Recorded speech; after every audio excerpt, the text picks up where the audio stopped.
ka kirabaka Muhammad sallallahu alayhi wa sallam. Biye rabay je kalo kle wolonfla san bafla ani muga ani kle an sigira studio kono Radio Renouveau 98.1 Bamako Musabougou. Radio Insoleme Radio Fenfena Mali kono kren yala kay Radio Seko encore ke Blacky Kafo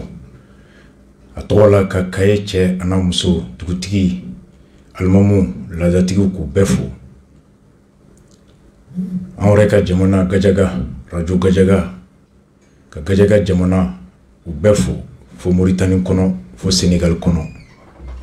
anga Radio Frana Segu ka ambafo ka doke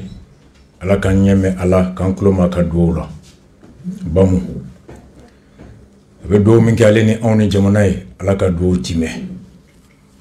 kan krom sofo radio directrice ka radio directeur de programme baba mayga to la ka Segu CDR che ana muso ku befo Segu rasta ku befo kanga kram ko bafo Segu Sheko lasna kane anaka kalando na from so na de kufu atola tella ka ujire la ka haidara la ka ku befo Star FM no yendo wakani njanyo mulai haidara ka radio 92.4 abeta fo banamba ka banamba dugutugu befo almamu fo ka kulukuru che ana muso ku befo manden kono ka foli blanco ke anjanyo na balma ke farabana Mustafa kirina almami ka fo kanga ba dugutigo ku befo jeli kuntiki ku befo kanga ba jeunesse président na ka tonde on ku fo kanga ba CDR kirina ka mugo ku befo manden konna bebete ka mawma klobe ana kofe mali kono bololo sanfe ku befo suina ansigira keneka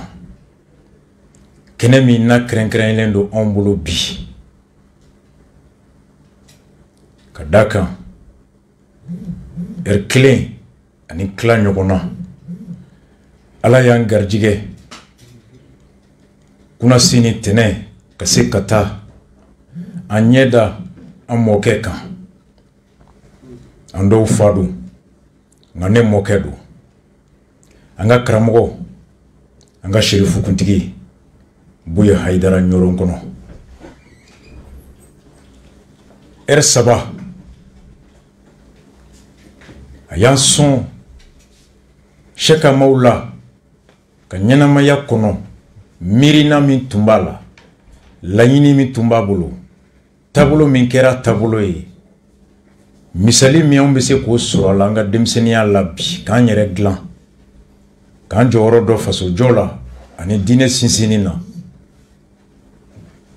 1h30 d'histoire de ce grand patriote Cheka Maula, ce grand homme de foi. Allez rebouiller. Kabine 1938 à banquet sans phobie. Fonga fin fait maintenant nous checkera chokodi. Aye mounye. Ayan son là. Enseignement bas kono. Makenzi amena kumoko namboro la dossier baflama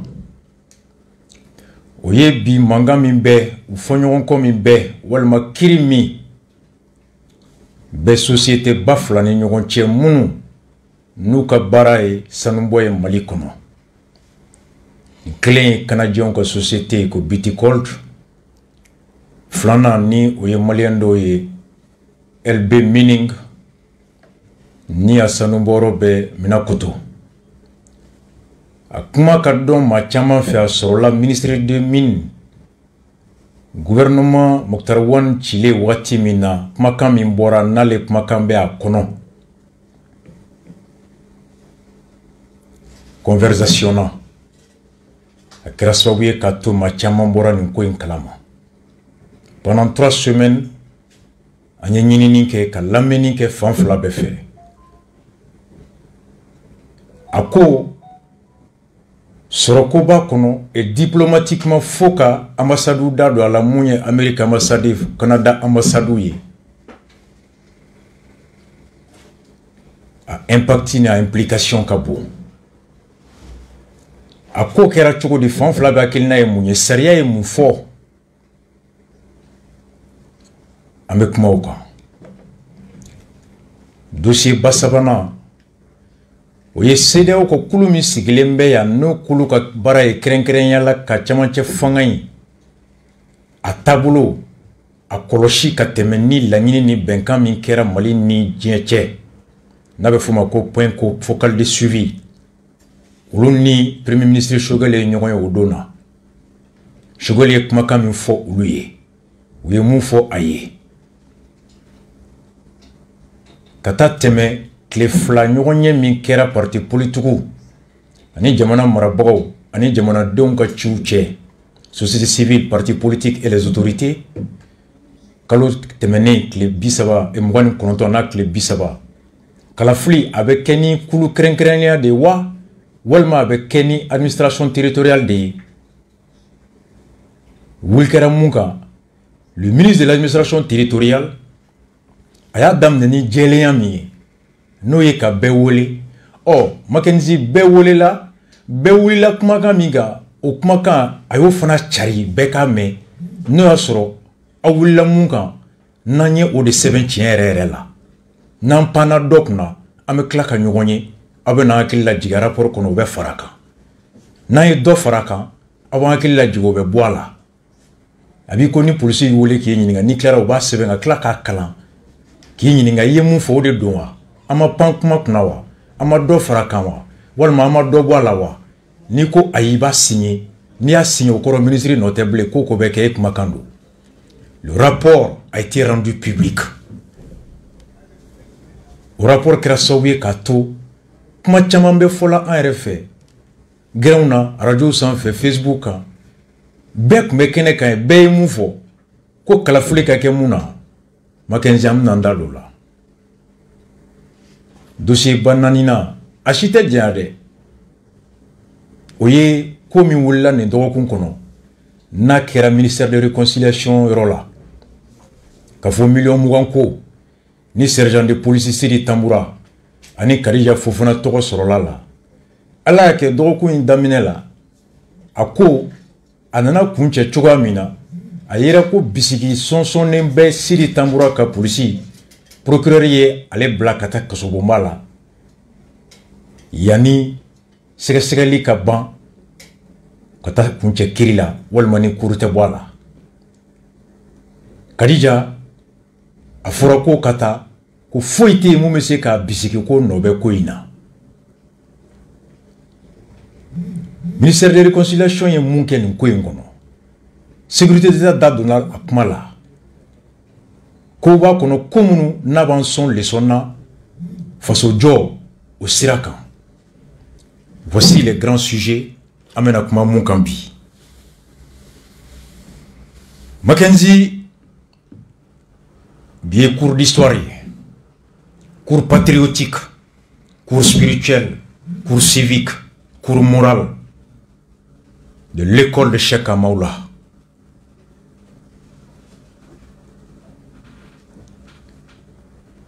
an taara ɲɔgɔn cogo di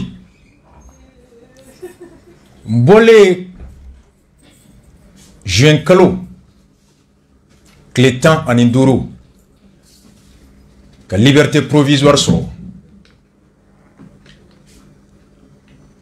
n fa n'o ye Buye denkɛ fɔlɔ ye Moula Omar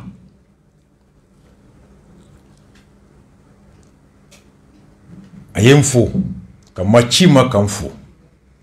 ka duwawu ta n ye ko min ye n sɔrɔ ko min bɛ n kun kan ala ka nɔgɔya ala ka n kisa ɲɔgɔn ma n ko mon père Moula Omar a diyara n ye n ye kalo 4 fɔlɔ min kɛ kan tun b'a fɛ ka jamana jafiri o kaso la n mɔkɛ ka cikan sera n ma a ka duwawu sera n ma pendant 4 mois ani Buye kɛrɛfɛmɔgɔw bɛ contact la n ko ala ye ni ɲuman bɔ n b'a fɛ ka taa foli bila n mɔkɛ la n b'a fɛ ka taa bonyamasegin kɛ n mɔkɛ ye mba fe kata duwawu ɲini mɔkɛ fɛ a ko n den o bɛ bɛn ala y'o donna tigɛ tɛnɛ tɛmɛlen kabini an ma don ɲoro fo k'an wuli Mola Umar a b'an wele kuma bɛɛ ka an ɲininka aw bɛ niveau jɔn na a ma sunɔgɔ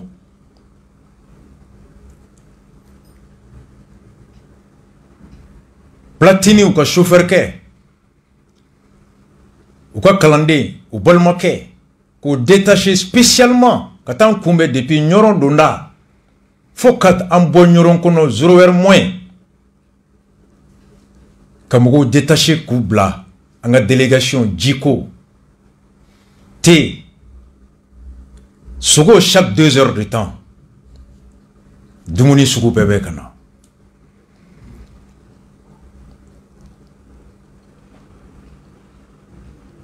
ala k'an bɛɛ bonya ka don enseignement kɔnɔ Cheikh Amaoula anw bɔra ko kalama nin don a ka tariku kɔnɔ mun anw kun tɛ nin dɔn nka misali b'a kɔnɔ k'an sɔn bi a fɔlɔ ye mun ye an ka Cheikh Amaoula a ka ɲɛnamaya dɔ kɛra cogo di ka tɛmɛ ni an mɔkɛ ni an ka karamɔgɔ bu ye mun fɔ an ye ka tɛmɛ Cheikh Amaoula kan an ka lamɛn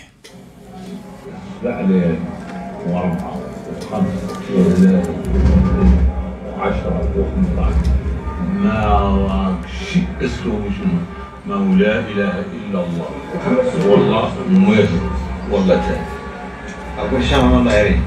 أمسك سوسم سلطان دو أتى فوي دو أدا فو لا إله إلا الله وبيك جيدومي وبيك تيدومي نفلا بيها منا قلت لك أنه ضعاف ya boye munde la nimegala asomo setui khayrat adbu fihim afa gadu abam sobi وولاد عمته وزوجها ولاد مغاني امه تقول تاكل بنظر لا نخلي عند عمته وامه يقول بيضرب لا تقول لهم بابو زين ليه تاكل سيتاي اللي فيك ما عندنا شيء شو سووا بابو زين كم سيتاي اه بومباتو اتنمسو كا نمسو comme c'est au fana wa ko mbeshama la to abam sobolo donc na ma fen sora ateni nyinika na ma fen soro pointe ato fana abise ka to kunke kasora wa fuidu ni chokola Allah shahid ala ko ala sereni hala nimbe mlenchu nimbe ko hediyai ونظيف فريق جديد الجيرين ما ولا يعطش الصلاه لانه aduleno ite kumo ye afarila ite mino ya afarila يقولي شامل لك تشوي ايوه شوفان كايي كايي بدل امانجا لا عند ولا عند ابا خيرو ورما يا محمد بعد وصوم مانجا النوادي المسؤولي الى الابحاث السوريه أكدهم سرار قليل حتى وادي جو أبيتا سبو فرقلنا هذا كان نوصل ميو ماتشا ويشوفوا الناس ربط شوف تجد نيا يدرون إني مكاف ماو بفرق أكا نيا يمينا أكانو غنا مزو أيين هو عليه اسمه حمار ولد هو حمار عندنا هو هذا اسمه جدود أولي جون حمار a mɔkɛ u bɛ nin tɔgɔ in da nin tɔgɔ in ka ca a bɛnbaw la الناس nka وصلنا في النص mɔgɔw yɛrɛ y'a شاب الوري عمره شاب الوري عمره شاب الوري عمره u ye tɔgɔ kura dɔɔni da la ni mɔgɔ minnu y'a ye a tɛmɛtɔ ni sugu u ye ba in ni mɔmuso in cɛ u b'a fɔ furankɛ min bɛ siran ala ɲɛ a bɔra furankɛ min bɛ siran ala ɲɛ a bɔra هذا اللي جاء مولانا شريف to ala nana ni sirifi dɔ ye مولي fana ye waliyu ye شيخ nin tun ye Cheka Mawla buye ko an ma Cheka Mawla tellement que se tun tɛ a woloba ye a n'a tɛnɛmuso ye hali dumuniw da tun ka gɛlɛn u ma ba bɛ jɔrɔ ni den ka baloko ye a bɛ te ka den wele a ka taa tɛnɛmuso bara walasa a ka se ka dumuni sɔrɔ ye ka da ka dumuni t'ale bolo tɛnɛmuso fana tun bɛ cogoya min na se tun t'o fana ye hali da balo tun ka gɛlɛn o fana tun mana Cheka Mawla ye a bɛ jɔrɔ a bɛ Cheka Mawla nɛgɛ a ka taa ba bara lala a bɛ se ka dumuni sɔrɔ ye funankɛni n'a taara ba ka so n'a ma dumuni sɔrɔ ye a bɛ segin a bɛ taa tɛnɛmuso bara a bɛ taa sɔrɔ foyi fana tɛ yen nka a t'a fɔ tɛnɛmuso ye k'a bɔra ba bara k'a ma fɛn sɔrɔ ye n'a seginna ka taa ba fana bara a t'a fɔ ye k'a bɔra tɛnɛmuso bara k'a ma fɛn sɔrɔ ye a mana don ba kan a b'a fɔ a bɛ yɛlɛ ba bolo a ye dumuni kɛ n'a taara tɛnɛmuso bara a b'o fɔ a bɛ yɛlɛ o fana bolo a ye dumuni kɛ ba bara nka kɔngɔ b'a la ba t'a dɔn ko kɔngɔ b'a la ba t'a dɔn k'a ma dumuni kɛ tɛnɛmuso bara tɛnɛmuso t'a dɔn ko kɔngɔ b'a la tɛnɛmuso bolo a ye dumuni kɛ ba bara a b'i den a bɛ jini min a bɛ te dɔɔni min a bɛ la ilaha illallah fɔ a bɛ la ilaha illallah fɔ tile 3 tile 5 tile 10 a bɛ se ka tile 15 k'o la wagati dɔ ba bolo a nugulen don a nisɔndiyalen a ye balo de sɔrɔ a tɛnɛmuso bara o fana bɛ tɛnɛmuso fo tɛnɛmuso fana bolo Cheka Mawla nugulen a nisɔndiyalen a bɛ ka ala manto a bɛ ka ala wele a ye dumuni de sɔrɔ a ba bara o fana bɛ dugawu kɛ a ka bɔli man ca n'a bɔra nɔrɔ min b'a fari kan i tɛ se k'a bisigi ko hali a ye miniti 1 kɛ a ma fɛn dun kuma bɛ tile 1 ma fo tile 10 maaw b'a fɔ ko karisa nugulen fo kana tɔgɔ kɛ ko ala manton sirabaga Mackenzie leçon bɛ nin kɔnɔ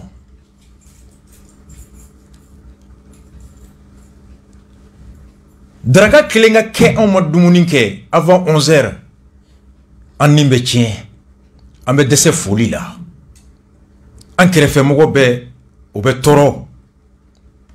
hali ni mun sera an ma dusukasi bɛ bi o kan an bɛ ɲina seli heure kɔ maa ma bɛ k'an kɛrɛfɛ an b'olu bɛɛ k'an jugu ye an faw an t'olu ka sɛgɛn lajɛ an bɛ dimi fa kɔrɔ k'a tɛ foyi la a dɛsɛra k'an balo an tɛ ba fo ko ba dɛsɛra k'an balo teriw n'olu gɛrɛla an na an ɲɛ kumunen o ye daraka dɔrɔn ye tileyɔrɔ fana tɛ se ka fara o kan su bɛ ko yɔrɔ min n'an ma fɛn sɔrɔ an bɛ walifɛn ta an bɛ nkalon tigɛ ka surafana sɔngɔ ɲini an bɛ tali kɛ k'o feere sonyɛni kɛ fɛn min man di ala ye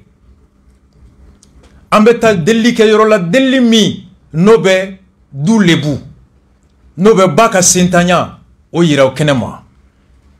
an bɛ taa surafana dun yɔrɔ la yɔrɔ min wulu b'a dɔn ko tobiliba k'an ka sow don a bɛ fa kuma sulu a bɛ ba kuma sulu voici l'enseignement que je tire de ça. A woloba n'a tɛnɛmuso 2 si t'a dɔn k'a ma dumuni kɛ dɔ in bara kuma be u ka maloya ɲɔgɔn ye woloba ta fɛ a tɛnɛmuso k'a dɔn k'ale dɛsɛra den kɔrɔ tɛnɛmuso ta fɛ ale kɔrɔmuso k'a dɔn k'a ma se ka balo d'a kɔrɔmuso den ma u fila bɛ nisɔndiyalen bɛ ka da u bɛ Sɛki Amadu la nɔrɔya cogo min u b'a ye ka layila fɔ cogoya min na bɛɛ bolo a balola kuma bɛ kɛnɛma mɔgɔw ma ba suturalen bɛ tɛnɛmuso fan fɛ tɛnɛmuso suturalen bɛ ba kɔrɔ kɛnɛma mɔgɔw t'a dɔn sokɔnɔmɔgɔw yɛrɛ t'a dɔn ka ma dumuni kɛ kuma bɛ kɛnɛma mɔgɔw ma Mackenzie an jɔnw bɛ se ka nin kɛ bi n'aw ma dumuni kɛ n'an bɔra ni fɛn kɛra n na ko kɔngɔ bɛ n na i tɛ ɲa ma i ka n diya kɔngɔ bɛ n na i b'o fɔ mun ye o b'a dɔn k'i fa dɛsɛra k'i balo i b'o fɔ mun ye o b'a dɔn k'i ba dɛsɛra k'i balo Mackenzie sutura a jigi bɛ Ala de kan Ala wele min bɛ kɛ o bɛ balo min di ni limaniya ma o bɛ ɲina furu ka kɔngɔ kɔ la nourriture de l'âme est différente de la nourriture du corps souvent i farikolo falen don kɔngɔ la nka dusukun kɔngɔ bɛ a la hɔrɔnya dusukun limaniya kɔngɔ b'a la kanu kɔngɔ b'a la Sɛki Amadu la enseignement filanan min ni Buye y'a lase an ma ka tɛmɛ ni Sɛki Amadu la ka taabolo ye Mackenzie écoutons ça Sɛki Amadu la ale yɛrɛ yan'a ka se ale yɛrɛ Buye Baraso san 5 ka taa kaso la Sɛki Amadu la san 10 a taara o kɛ fɔlɔ kaso la شرعي ما نحبس a ma juguya bila kɔnɔ ما جروا يوني مثلا ما جرى من يقعد عنده نية سيئة أكمل لي كذا كبير صندوق كسول يقول إلى حق الدود يقول اللي قالوا يمين فوسيسا سبحان الله بس صار ما صار من عنده نية طيارة أقول شانا ما والله يقول أي صنطة ما يأخذ شمومي يسيقنا Ako ma ay santan ke ma bla mo juga ma juga bla ko no energia abi min foye ka fa sha Allah sigine جدا sigina ka so ay siya ka so أقول عيال ko le ka dewa sigine راح ni so jale تلاقيهم يحكي شنو اللي صعب ay barobo gele yaw bi nya so وزنته كديوات ay wati mi ko diva ta ko ya sene ko sabe تحسن ko sabe اللي هو موريتانيا مدللة ay wati min ke Mauritanie du la ko min طبعا حماة san nani ma ko واسع الشاب يا بوي سأل الحد إذا كان كسنتك هناكري كوناكري ووجه انا ابي شام تكاسك ويا الشان كاتيا ومضاعي كاسوبون تدوى انت بذلك عقيل من يدور ومرضح تمتع من أرسل انا ليه ما قال الكاميرا قال منوش اما بيفو تومي ما يدو فرع يحدد دلوقتي الزوجات والبنات اما مصور بارونا ايه هكا اليوم قال منوش هياخد مامي تسير زمونه يكون يقول سوتيانا يبقى يدو سوتيانا سكسو عليه دادي قال مصار أقول بابو ما رأيت فيهم خير ما هي راسه خير ولاني حاسب اني لا الاسباب فيهم خير صار سيجلنتي و إن تبالا كم من هيرا صروفه تعلني يا غير بعد يعطيهم قد النقيل كبايني على فيلم من كانوا على كل دوما يقولوا ما يقولوا يعطي يعني نوتي أو كانوا يرى على كاسيجينير هذا الكلام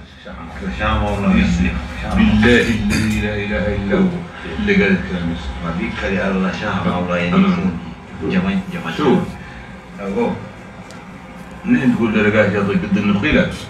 ni ko mama min kanu ni ala kaji ma تسكت ni dali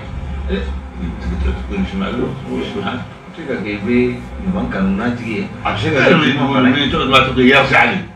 ngani ko ni min kanu ni da ala ka sigi nyere ma o te ju mai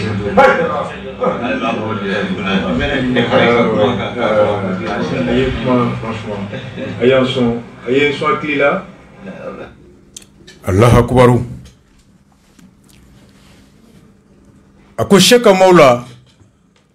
nazaro kelen ka mine chien folo la aye santan ke ubolo o santan kono aye sanani ke Mauritanie kasola ubolo yi nga kato Mauritanie kono ama geleya so sanani bane utara na Sénégal abora Sénégal atara Côte d'Ivoire kateme Guinée fe o sanworo akuya nyani uye nege be do ategela chaîne jologo ka bla kaso kono ka daso ka dala avec un info wati mina segine abalmawi ayaye avec un mautoro ayi joye amatoro fenfe dara ka mo befo akonga kaka nu toro ko nazara wale jigitew ka seni ku be se ka ke here sababu ye alema akonga abani ni alafe alebe femi ngania ayere ala ko ke nazarawi akon nayo fodron ka danti do be se ka miri ko mumba kono no kera jugumay ko nyesi nazaro ma abeka ala delika ka torodi atonyo bagokan akonga ye mun forokan ako mu men kono ka nyesuma ala ko o ke uye ni o mandi uyire ala ko sigine ma ako yoro laiba famu aye nyuma ne ngania ni nazarawi munu nya tonyo munu nya do kasola munu ye joloko do ategela munu ya bla dako sokono ka soho munu ya nyani ay here de ngania nuye kunama be uma ala ko o sigi ale ma matese ka juguya miri ko ala ko nyesi irema woro laiba do kabe ka ngania de nyuma de takuye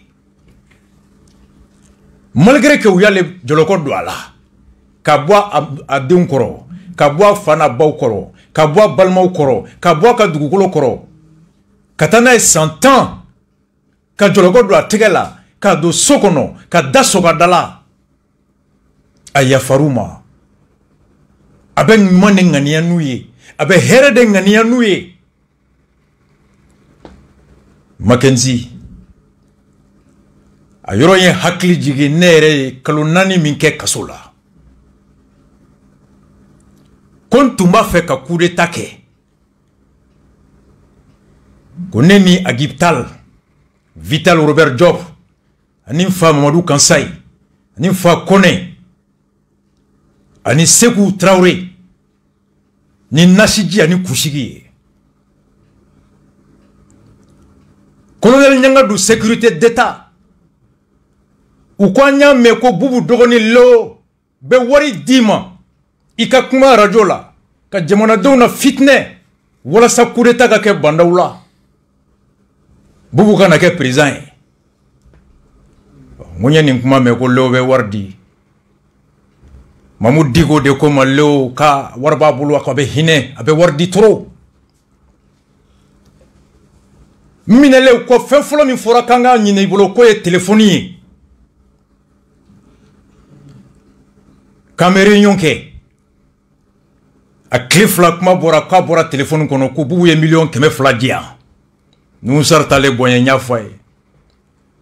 salia digo ka ministre yala la duku kono ka ya yoro jenya ko dalu yera téléphone kono Kasonge y'an bila kaso la 4 mois. En tant muso ye, en tant denw ye, en tant balimaw ye. K'an bɛna coup d'état kɛ.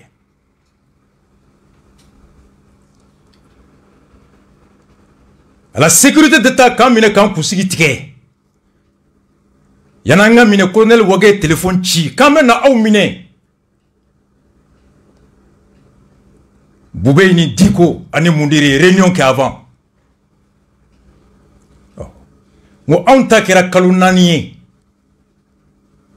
Cheikh Amolo ye 100 ans de kɛ. Mackenzie 100 ans. On bilara essayer kono kaso la ka da sogo kile 5. Cheikh Amolo ye 6 de kɛ joloko ba tɛgɛ la bɛ si so kɔnɔ. On taw ye munyo kɔrɔ. An ko kalo 4 an ma limanaw ye. Cheikh Amolo ye 10 ans. Ama denw ye, ama baw ye, ama kalimaw ye. On ye kalo 4 kɛ kaso la Bamako kɔnɔ, an ka dugu kɔnɔ, an ka mɔgɔw bɛ temps sɔrɔ ka taa bɔ an ye. Cheikh Amolo ye 10 ans a b'a ka jamana kɔfɛ, a balima tɛ se ka taa bɔ a ye. An taw ye mun y'o kɔrɔ. O bɛɛ la ko a bɛ fɛn min ŋaniya yɛrɛ ye, a b'o ŋaniya Ala k'o di a tɔɲɔbagaw ma, Ala k'o di nanzaraw ma. N'o ye hakili ɲuman ye, n'o ye limaniya ye, n'o ye hɔrɔnya ye, n'o ye lafiya ye. Nin bɛɛ kɔfɛ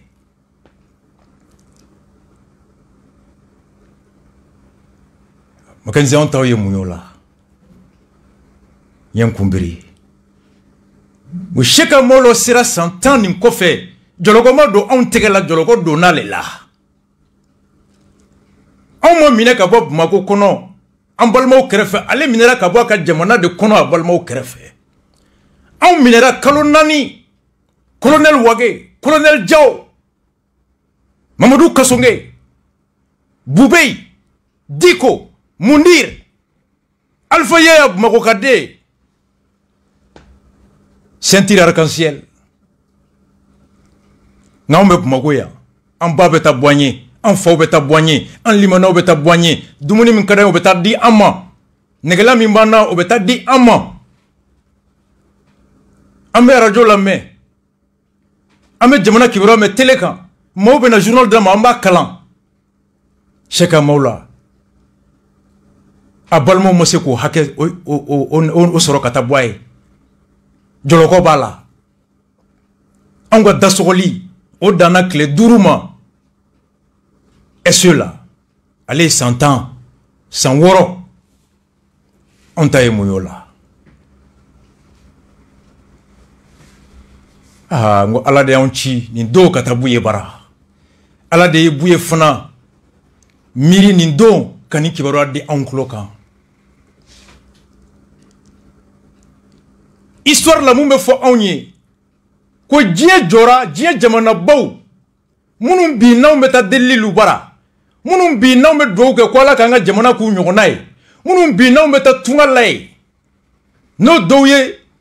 Italiw ye, Alexandre le Grand, François ye, Napoléon, États-Unis, George Washington. Mackenzie o de bɛ kalan kun ekɔliso la. Alexandre le Grand. Cheikh Amolo ka histoire tɛ fɔla ten.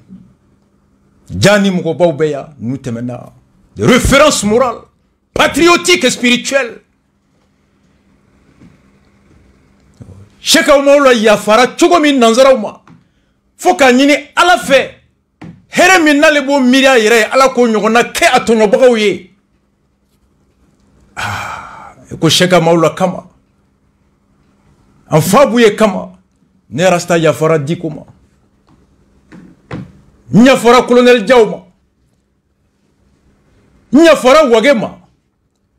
n yafara colonel Ɲangadu ma, o mun y'a ka élément bila k'an kunsigi tigɛ. N yafara Alpha Yaya ma Bamako Kade, n yafara Boubé ma. Ala k'u sɔn limaniya la, Ala ka si barikalen d'u ma, Ala ka labanko ɲuman di olu ni ne ma, Ala ka olu ni ne, Ala k'an bɛɛ kisi lebu ma, Ala k'an bɛɛ sɔn limaniya la. Cheikh Amolo ka hakilina kama, b'u ye kama, a kuma tɛmɛ ne da bilen. le grand Cheikh Maoula. Ça, c'est le Rasta. Chérif Fouquet,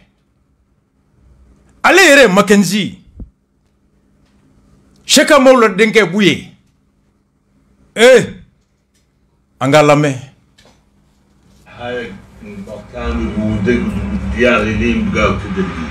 Fembe a beta na forola ka so nunchi foku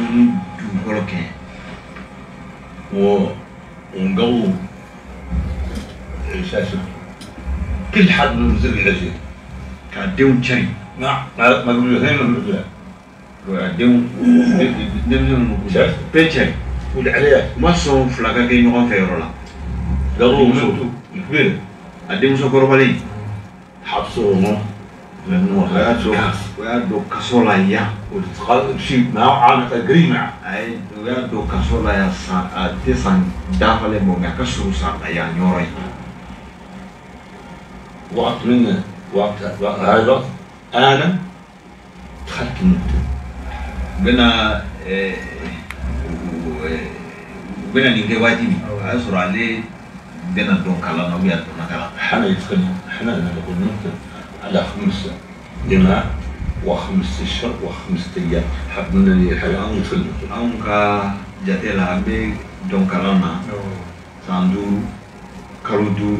tile 5 ni mɔgɔ y'o sɔrɔ an bɛ don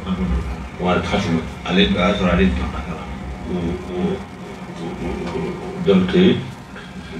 هي كتبت حزب سبيح حزب اللغة إذا لحد فيه صوت إذا زلزلت إلى زلزالة o y'a sɔrɔ a ye alphabet ninnu dɔn a ye sabi hizbu a y'a o de daminɛ fo ka se sɔra min bɛ wele ko ida zulzilatil ardu zilzalaha sɛrɔ مشاور الفار tubabuw ye ci bila ale ma صنادر يجيبون ko buguyew sɔrɔsiw ka ta لا يحبسون u bɛna don kaso la قال ما شاء wa ye قبوني u y'a ta مشاور taara n'a ye هذا عندهم السنة دائما هذا 50 كيلو ولا 70 كيلو u bɛ sɔrɔsi bataillon u sigi yɔrɔw la ale bɛ yɔrɔ min a n'u cɛ 50 ou bien 60 kilos هو 25 يوم a ye tile 25 kɛ kaso la wɔɔrɔ ale yɛrɛ si bɛ san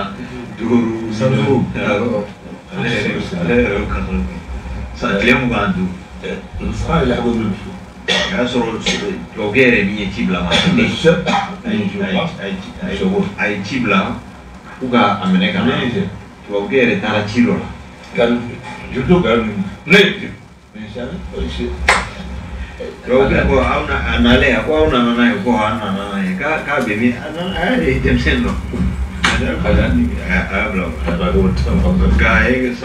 tile 25 kɛ kaso la wɔɔrɔ de ما خلاون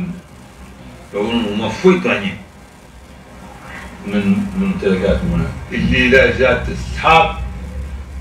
يرضوا عنه ما يدعوا ولا يخيم ولا شيء ولا جات الشمس ترضوا عنه والله لا جات برد يرضوا عنه ما حدا ma foyi t'u ye min bɛ se ka sauter quantité min bɛ se ka u kisi tile farinya ma min bɛ se k'u kisi san ma min bɛ se k'u kisi nɛnɛ ma تربت Mackenzie, nanzaraw u ye ko bɛɛ kɛ ko Cheikh Maoula a k'a ka diinɛ bila ka tugulu ta ko a ma sɔn u ye ko bɛɛ kɛ ko Cheikh Maoula faso kanu min bɛ a la n'o b'a to a tɛ sɔn kɛwale sugu dɔ ma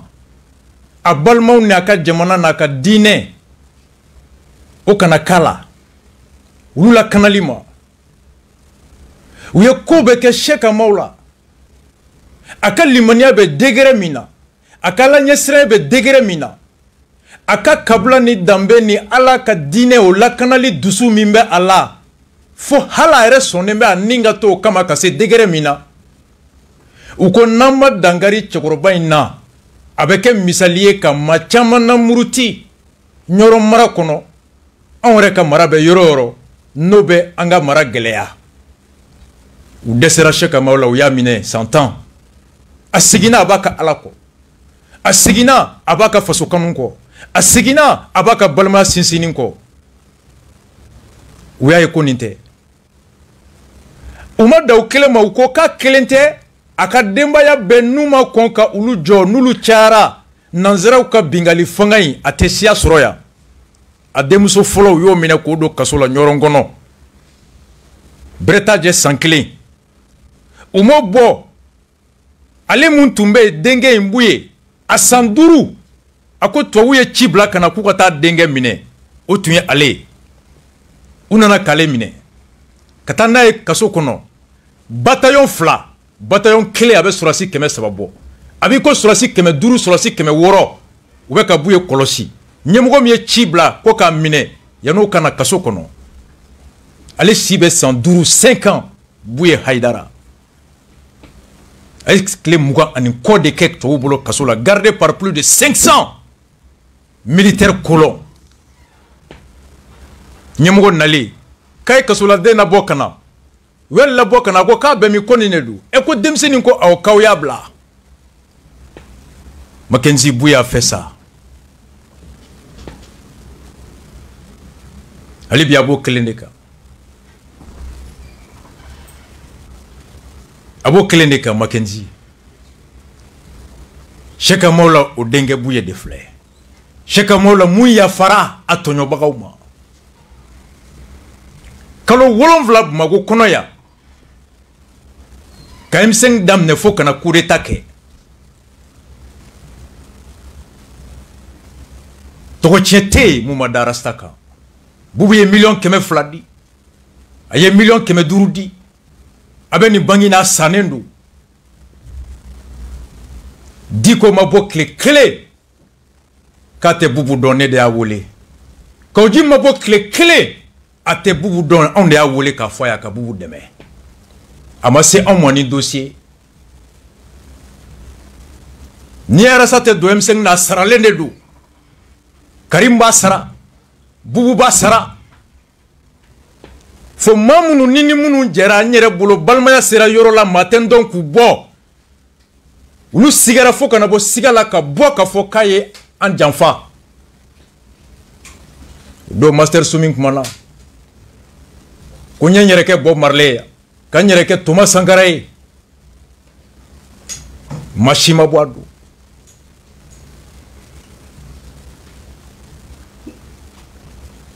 o kuma kan ne mine kata niye kasola ko fonye sécurité d'état la ki be voyager minge jomba sara leo de be war di mawa bubu de be war di mawa mobili mbi bolo fini mbila ibe tagali minge ko fe leo de ba be sarawa bubu ga ngake candidat ibe vota ewa fugula mba kungulo la fanga ni fugula no adira ma Niger on tabe da Sheka Mola ko Bouya 5 ans à Minerola Rasta Yafara en Yafara Sheka Mola Bouya Sanduru Clé Mougan a eu de que Kasola Touabouboulou à l'âge de 5 ans Mackenzie Are a date Donald Jamanako la Chogo de Bouye Angalame Zihim do alukomi ya dunia do asomo ule kapo atama moya sabi kale الموضوع ولدي لا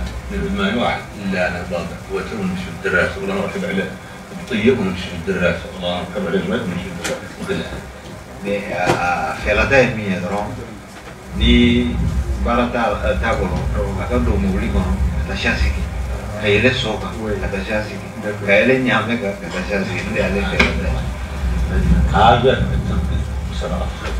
وفي حاجه بكرسي في سو كرسي ما عندي من اللي هو ni la feu ni minye كلهم ناويين فلاي شاسي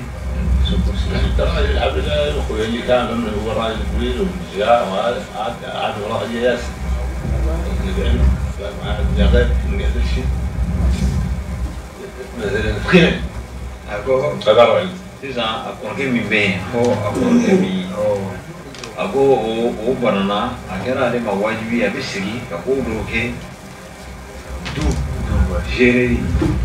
a b'a segin a fɛɛrɛ t'a to yen nka a kɛra wajibi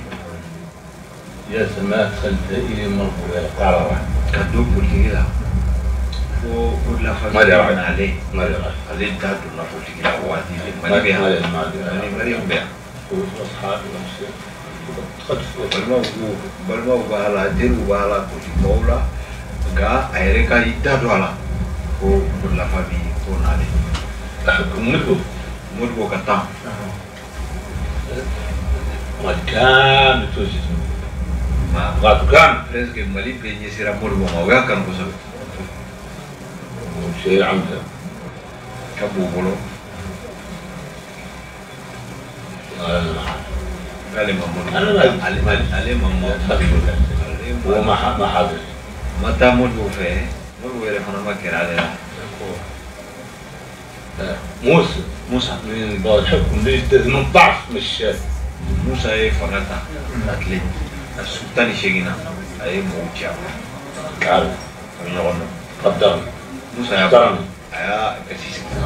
ما دخلنا معاه في الحكم ولا السياسه ولا وانا ما دخلت راسي Musa ma ladon politiki ni fɛn na ani fanga ko la ale yɛrɛ fana ma yɛrɛ la هو كان انا ومتسامعين لا هو بقدرني انا كشريف والمشا وانا بقدر هو كرئيس مال Musa b'ale bonya ko sherifu do waliden dɔ ale fana bɛ Musa bonya ko Mali président ما بينا والله حضرت النبي صلى الله عليه وسلم يا حزب اللي كان الا خلينا خلاف ما نعرف اسمه لا يعرف a ko a bɛ kali ala la a ko parti min tun bɛ Musa bolo ko ni taa kɛra Musa la ale tɛ parti tɔgɔ dɔn والله ما اعرف t'a tɔgɔ dɔn هم اللي ما دخلنا Musa ma ale fana da don fana ko ni politiki ko la لذلك كان عندك من اللي ما في خبرتكم a kɛni a ma don politiki la fo ko la famille ko in na مش شايف Diko de cica Diko بيسمع زمان عبد كده Diko bɛ ci kuma min o y'a sɔrɔ ale ye kuma in mɛn a ye jɛtiri dɔ labɛn لا حد dɔ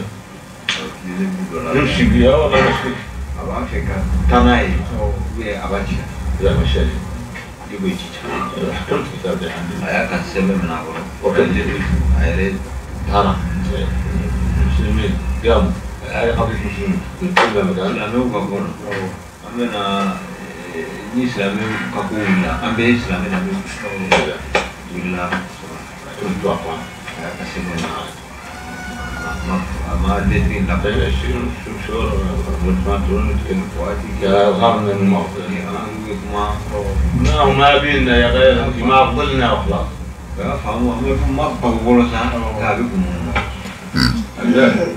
o kɔfɛ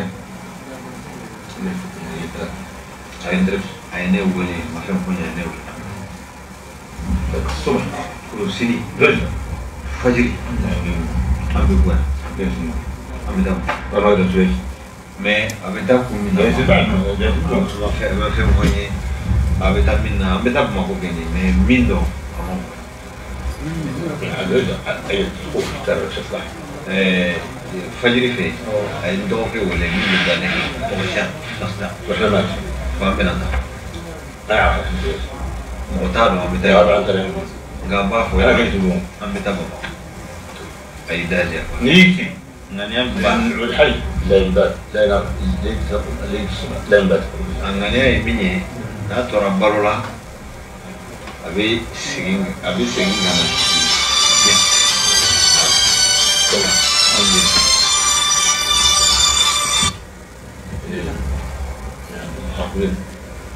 غارنا كنت شغال شغالين ست لكن تلبن على ابوي السجن a y'a an surunyani Katiga a ko ne ka bu ye Sidi wele قول له اني انا راح نقول الجزائر حق الفلاني يسمى ما يقولون يا رجال يقولون خاطر الله يجي الليل بالنجوم أنا قلت له أقول كوكا فبوي سبيا كافو أمام تماني توي كافو أفلي سرلا أتوما جام بي عليه تروني كدونا ياتي جيرو يا رجال لا كهرا يا والله بوي سبيا من ما في هناك أنا نكتي بس نشوف نصطاد أنجينا يرو بقولكم هذا عندنا أنسيرا تيجي أي تدلا أول أي دوني دوكي أجيب جانا بوي سبيا لا حد من زال بوي سبيا أي كلا سيانا نام في ويروين أم ويرينا من هاش لا أنتارا بالين كل اللي راجل min b'a bolo k'a f'a ye a y'o f'a ye. c'est vrai monsieur le président ne alhamdulillah an bɛ lafiya lafiya so pangan do n tɛ fanga ɲini an do so n tɛ fanga bulan do rawat n tɛ sara ɲini bulan do bilad n tɛ place ɲini ما ندور bulan do bilad an hadur n t'a ɲini yɛrɛ n t'a ɲini denw ye mɔgɔ tɛ n bolo ko n b'a ɲina ye n bɛ lafiya دين an ka diina خلي tɔn كان a bɛɛ an ka diina bɛɛ tɔn ye. إذا رايد monsieur le président مسلم e ye silamɛ de ye monsieur le président الحياة عند قائد الدين nka عند قائد الرئاسة والسلطة silamɛ de ye nka silamɛya a fɔ i ka sira b'o la kosɛbɛ o tɛ e ka sira bɛ min na o ye fanga ni mara ye. أنا بعد أخليها كم fanga ni mara ye a bɛɛ b'i bolo. الإسلام درجة أنا منه وقعت أنت لما ترضي هذا خليه تليان silamɛya ne ni ɲɔrɔ ani e ni ɲɔrɔ i ka sira tɛ min na o bɛɛ tɔ ne. أبدا ما تعرف n'o kɛra dɔrɔn tɛ fɛn. هذا اللي تدرس i filɛ aw bɛ ka taa taabolo min a kana أنا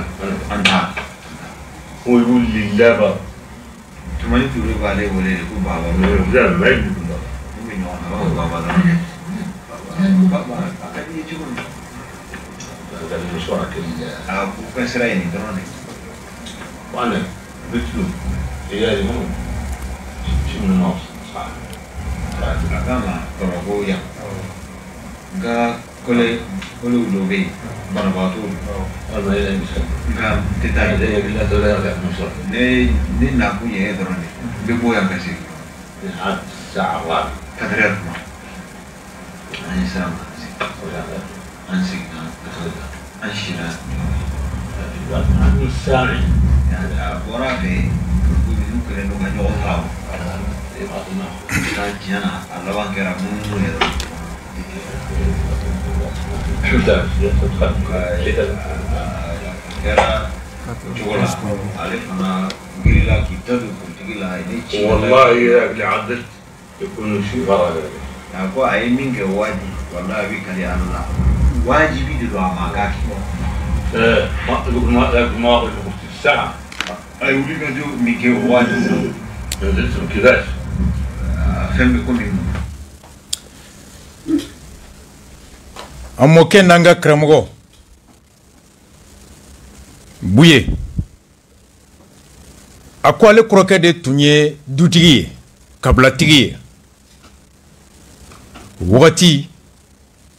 ɲɛmɔgɔya tun t'ale bolo fɛn min tun ka di ale ye kalan ni seli ni fɛnw kɔfɛ n'o ye nisɔndiya ye o ye ka taa chasse kɛ n'o ye bagan faga ye kungo kɔnɔ ani ka yɛlɛ so kan ka soboli kɛ walima ɲɔgɔmɛ nka ala kɛlen ka kɔrɔkɛ niyɔrɔ dɔgɔya ɲɛmɔgɔya o turu sera ale ma o kɛra sababu ye ka sigili wajibiya kan du ani kabila ani kalandenw ka ɲɛmɔgɔya a ko fo kana indépendance kɛ Modibo ka fanga ta Modibo ka mara bɛɛ a ma s'ale ma ale fana ma s'a ma u ma ɲɔgɔn ye a ko Musa ye fanga ta tile 16 dɔrɔn Musa sera ma ka taa fo fo ka Musa bi o bonya de tora ni Musa cɛ a y'a dɔn shirifu ye a y'a dɔn cɛkɔrɔba ye a y'a dɔn alimami ye o ni bonya min ka kan Musa y'o bonya se a ma ka o bonya a bila o minan kɔnɔ nka mun ye fanga a mara cogo a mara mirina fo ka taa da don a la o kuma ma tɛmɛ ni Musa cɛ ale da ma don a la hali Musa ka parti ale yɛrɛ k'o tɔgɔ dɔn o kɛra coup d'état de la san 23 a t'a dɔn Musa ka parti ye mun ye kuma bɛ k'i da don jamana mara la UDP ma kun t'a dɔn UDP min yɛrɛ kɔrɔ ye di a ma mɛn yɛrɛ ATT ka na a ko a yɛrɛ da ka don a la a sɔrɔla mun na code de famille ko in nalen Mamadou Diko taara kuma fɔ a ye nka o y'a sɔrɔ ale yɛrɛ y'a mɛn a tun miiri n'a ye mun ye projet in kan a y'o kɛ sɛbɛn ye sɛbɛn in tun b'a bolo k'a bɛna sɛbɛn in bila ka hakilina n'o b'o kɔnɔ ka n'o di ATT ma yanni sɛbɛn in ka na Diko sera a ma ka taa kuma fɔ a ye a y'a ka sɛbɛn in bila a kun a y'a ye ɲɛmɔgɔw tɛ ka projet in bila a ma ɲa a y'a fɔ Mola Umaru ye sufɛ k'u k'u labɛn fajiri u bɛna Bamako nka u bɛna kun min na Bamako a m'o fɔ Mola Umaru ye den min dalen bɛ Mola Umaru kan a y'o fana wele ko k'i labɛn fajiri n'o ye fajiri siri u bɛna Bamako a ma fɔ fana ye u bɛnalen mun na f'u surunyatɔ Bamako la a ko Mola Umaru ma o ka Sibi wele k'u bɛ nalen ko nka a ka taa fɔ ATT ye ale ye ATT de ka dunan ye ni nali in na a tɛ maa si ka dunan ye Bamako kɔnɔ o selen yiri dɔw bɛ yen u y'u sigi ye Sibi taar'u sɔrɔ yen ka bila u ɲɛ u ka taa ATT bara a selen ATT ma a ko maaw bɛ n bolo Bamako yan minnu n bɛ siyɔrɔ sɔrɔ u bara ka dumuni sɔrɔ u bara ka bonya sɔrɔ u bara n jɛɲɔgɔnw n denw n ka kalandenw jatigi tanya tɛ n na nka Zeyina nana e de bara n nana kun min fana la e ye ɲɛmɔgɔ ye mara ani fanga Ala y'o bɛɛ kalifa i la wa ne ma jarabi o nɔfɛ wa n mana fanga nɔfɛ n mana mara nɔfɛ o bɛɛ tora i bolo nka ko min b'i bolo n'o bɛ dankari anw ka diinɛ la n b'a ɲini i fɛ ne b'u ye n bɛ lafiya de fɛ an ka diinɛ to an bolo a ko n b'a dɔn i ye silamɛ ye nka n'o y'a sɔrɔ mara ani fanga de ka bon i bolo bi ni i ka diinɛ ye ɔ e nin yɔrɔ min ye i ka diinɛ kɔnɔ n'o o ka dɔgɔ i bolo o ka girin ma o fana di ne ma ne b'an ka diinɛ ta ka e nin yɔrɔ fana ta diinɛ kɔnɔ fanga ni mara i ka to n'o ye nka kana s'an ka diinɛ ma i ka mara an m'a ɲini i fɛ ka tila ka dɔ minɛ a la i ka fanga an t'o kelenya la i nɔfɛ nka diinɛ o to an bolo a ko ATT b'a wele ko baba ni e ko mun o bɛ kɛ a ko n tun nana nin de fɔ u tilara 16 heures u ye sira kelen ta ka segin ka taa bisi ɲɔrɔn Mackenzie leçon 2 fɔlɔ jamana min n'i ko maa 100 o 100 maa 90 bɛ diinɛ min na n'i ye ko natɔ ye ko min bɛ se ka dankari o diinɛ matarafali n'o tacogo la a b'i komi i bɛna ko ta ko min bɛna maa 90 100 sara o 100 sara tɔɔrɔ n'olu dimina maa 10 tɛ se ka maa 90 lajɔ a bɛ kasara nati jamana kɔnɔ an kelen kelenna ni Ala cɛ a ye mun fɔ an ye n'i y'i sigi ka ko natɔ ye ko min bɛ o diinɛ matarafali o fɛgɛya Ala ko a kɛlɛ i da la n'i ma se a kɛlɛ i bolo la n'i ma se a kɛlɛ i dusukun kɔnɔ ani Ala cɛ a ye sira min y'a fa Seka Mawula bolo a nana ka na o fana la timɛ kalanden fɛn fɛn b'u ye nin sira la o tɛ kulonkɛ diinɛ la o la sabanan ye mun ye a y'a yira k'a fɔ bɛɛ tɛ se ka jamana fɛn bɛɛ mara i kelen ka miiri la ni fanga b'i nin kan ni mara b'i nin kan a tɛ taa maa minnu kɔ olu fana ka hakɛ ye mun ye i kan k'i janto o la n'o tɛ i bɛ fu kunna leçon ba min b'a kɔnɔ ka bɔ Ɲɔrɔn ka na Bamako k'a ka kalandenw ka so to yen k'a denw ka so to yen k'a yɛrɛ ka so to yen k'a kalimaw ka so to yen olu ka bonya u ka hɛrɛ u ka lafiya u bɛ nisɔndiya min sɔrɔ ka b'u ye la don k'o bɛɛ to yen Ɲɔrɔn n'a janya sira tiɲɛni sɛgɛn k'o kunun Mackenzie kana nin dɔrɔn de fɔ président ye yɔrɔ dɔ la i b'a fɔ k'a nana nin dɔrɔn de la nka a nana mun na n'i y'a lajɛ a bɛ wolo mun na o ye jamanaden bɛɛ ka basigi ni lafiya de hali ni n'a tɛ diinɛ kelen na n'i y'a ye e y'i ka diinɛ matarafa tɔw sɔnn'a ma de